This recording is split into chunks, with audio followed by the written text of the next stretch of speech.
आपके लिए दरवाजे खुले हैं जी।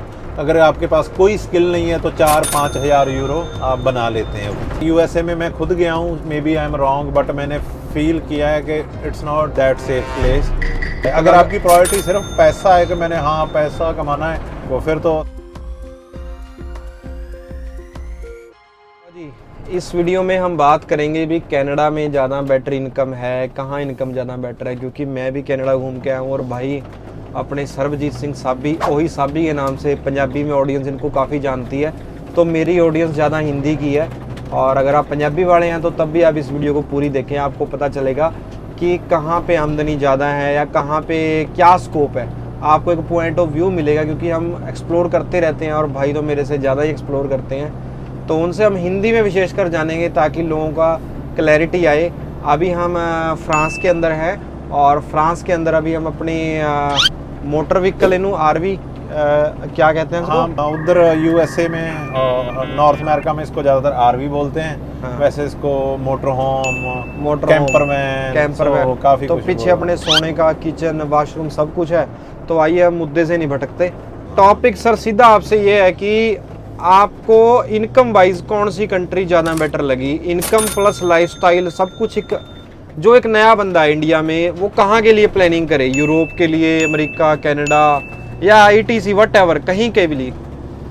देखिए, अगर तो किसी का फोकस है क्वालिटी ऑफ लाइफ तो मैं नो डाउट यूरोप रेकमेंड करूँगा।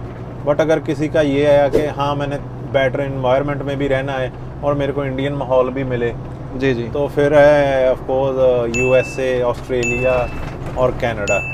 सो इन तीनों में भी काफ़ी डिफरेंस है। यूएसए में पैसा बहुत अच्छा है, ऑस्ट्रेलिया में पैसा बहुत अच्छा है, बट यूएसए में मैं खुद गया हूँ, may be I am wrong, but मैंने फील किया है कि it's not that safe place. क्योंकि जब आप बाहर जाते हैं आपके रिश्तेदार थोड़े फिक्रमंद होते हैं, अभी इतनी रात को तुम वॉक पे ना जाओ। बिल्कुल, तो हमारी इधर आदत है, हम तो कई दफ़ा रात को 1-2 बजे भी बाहर निकल जाएं तो कुछ कोई टेंशन नहीं होती, कोई प्रॉब्लम नहीं होती। बट उधर ये सेंस फील होती है। सो आपकी प्रायोरिटी क्या है, काफ़ी कुछ उस पर डिपेंड करता है। अगर आपकी प्रायोरिटी सिर्फ पैसा है कि मैंने हाँ पैसा कमाना है, मेरे को नहीं भी कोई नहीं मेरे को, फिर तो ऑस्ट्रेलिया, यूएसए और कनाडा में अगर अच्छी हाई स्किल है ना, अभी लेबर क्लास में तो अभी उधर इतना पैसा नहीं है कनाडा में। बिल्कुल। और ये है इंग्लिश स्पीकिंग कंट्री। अगर फिर स्टिल आपका जो टारगेट पैसा ही है तो उसके लिए यूरोप में 3-4 ऑप्शन हैं। वो है नॉर्वे है, वो स्विट्ज़रलैंड है, वो स्वीडन भी है और डेनमार्क भी है, फिनलैंड है, आयरलैंड है। ये 5-7 कंट्री हैं जहाँ में पैसा ज़्यादा बन जाता है। और फिर काफ़ी लोगों का ये भी होता है, वैसे अपने इंडिया में इतनी परवाह तो नहीं करते ठंडे मौसम की, क्योंकि अपने को तो बहुत खुशी होती है ठंडी जगह पे जाने की, पर कहीं ना कहीं आदमी ऊब जाता है ऐसे वेदर से। अगर आपकी वेदर प्रॉब्लम है तो फिर आपको ये कंट्री बेस्ट नहीं लगेगी, तो फिर आपको कोई और ऑप्शन देखनी पड़ेगी।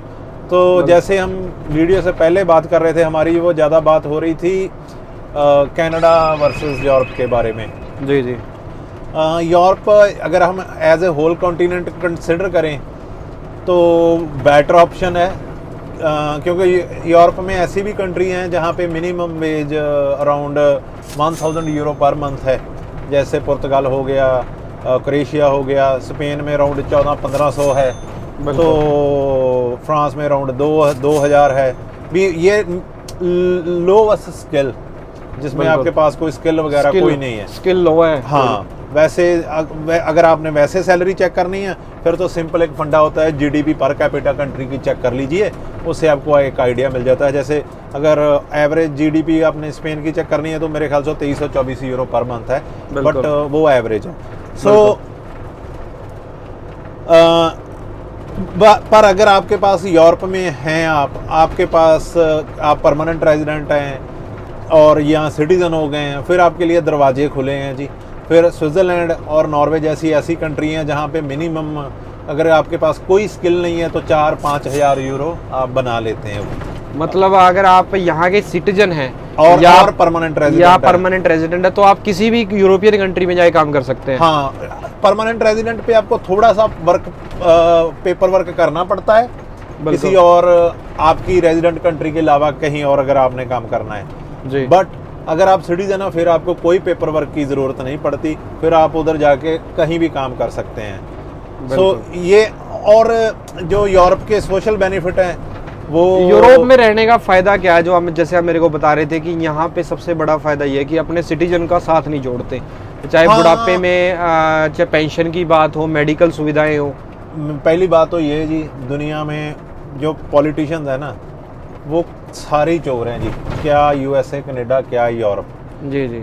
बट थोड़ा बहुत डिफरेंस होता है। अब थोड़ा बहुत डिफरेंस मैं आपको बताता हूँ वो क्या है। वो थोड़ा डिफरेंस है कि जो यूरोप है ना, ये है पब्लिक सेंट्रिक। इसमें कॉरपोरेट को सेकंड आते हैं और पब्लिक पहले आती है। सो काफ़ी सारे लॉज उनके लिए बनाए जाते हैं। जैसे पेंशन सिस्टम है वो यूरोप का बहुत अच्छा है, और जो मेडिकल फैसिलिटीज़ हैं वो कनाडा से काफ़ी बेटर हैं। अगर कुछ भी आपको हो जाए आप काफ़ी कवर्ड हैं कंपेयर टू कनाडा। बिल्कुल। तो सोशल काफ़ी अच्छा है यहाँ पे कुल मिलाकर। हाँ जी, हाँ, जो सोशल बेनिफिट है वो अच्छे हैं। हाँ जी, बिल्कुल। तो इस वीडियो में मैं आखिर में आपको सम अप कर देता हूँ। अगर सिर्फ पैसा ही प्रायोरिटी है तो आप टारगेट रखें अमेरिका, ऑस्ट्रेलिया में भी थोड़ी सेफ्टी ठीक है, लेकिन अमेरिका में तो सेफ्टी बहुत कम है, बहुत कम इन द सेंस कि वहाँ पे वॉयलेंस कभी भी कहीं भी हो सकता है। लाखों वीडियो भरी पड़ी है, आपको ज़्यादा बताने की ज़रूरत नहीं है। अगर आपको ये है कि आपको पैसा स्टिल चाहिए, लेकिन आप ये चाहते हो कि आप अपनी फैमिली को जल्दी बुला लो, आप परमानेंट रेजिडेंट जल्दी हो जाए और सिटीजन जल्दी बन जाए, तो वो कनाडा में थोड़ा सा इजी है कंपेयर टू इनके। और अगर आप ये चाहते हो कि आपको क्वालिटी लाइफ चाहिए, आप चाहते हो कि आपके पास अच्छी स्किल है, आप कोई ना कहीं जाके अच्छे सेटल हो ही जाओगे, तो आपके लिए यूरोप भी वेलकम है। क्योंकि बहुत सारे बच्चे इंडिया में आईटी में बहुत अच्छे हैं, बहुत सारे ऐसे फील्ड में काम करते हैं। देखिए, एक बात और मैं इम्पोर्टेंट बताना चाहता हूँ, उससे काफ़ी कुछ सम अप हो जाएगा। जैसे मैंने बोला कि इधर पब्लिक को प्रायोरिटी है over businessman. So it means businessman के लिए टफ है चीज़ें थोड़ी सी। बिल्कुल। जैसे यूएसए में या और जगहों में आप बिजनेस करते हो तो एकदम ही शूट कर जाते हो ना, वो इधर नहीं होता। इधर आप कर भी रहे हो तो आप पे गवर्नमेंट की काफ़ी नज़र आप पे रहती है। सो ये एक बात है। इधर जो तरक्की होती है ना वो नहीं होती कि बस हो गया जी। ये पार्किंग इधर दिख रही है, मैं वही देख रहे हैं। हाँ हाँ जी, ओके। तो सो इसलिए जो ग्रोथ है वो स्लो होती है, बट स्टडी होगी आपकी ग्रोथ। बिल्कुल। हाँ, तो ये देखो जी यूरोप की खूबसूरती, देखिए कितनी अच्छी तरीके से मैनेज कर रखा है पुल वगैरह को। बाकी आप कमेंट बॉक्स में ज़रूर बताएं आपको क्या एक्सपीरियंस है, क्या सोचते हो आप इसके बारे में। लाइक शेयर फॉलो, ठीक है जी। सब्सक्राइब भी करें, फॉलो भी करें, लाइक भी करें। कोई भी सवाल है, सुझाव है तो ज़रूर कमेंट बॉक्स में बताएं। Thank you so much.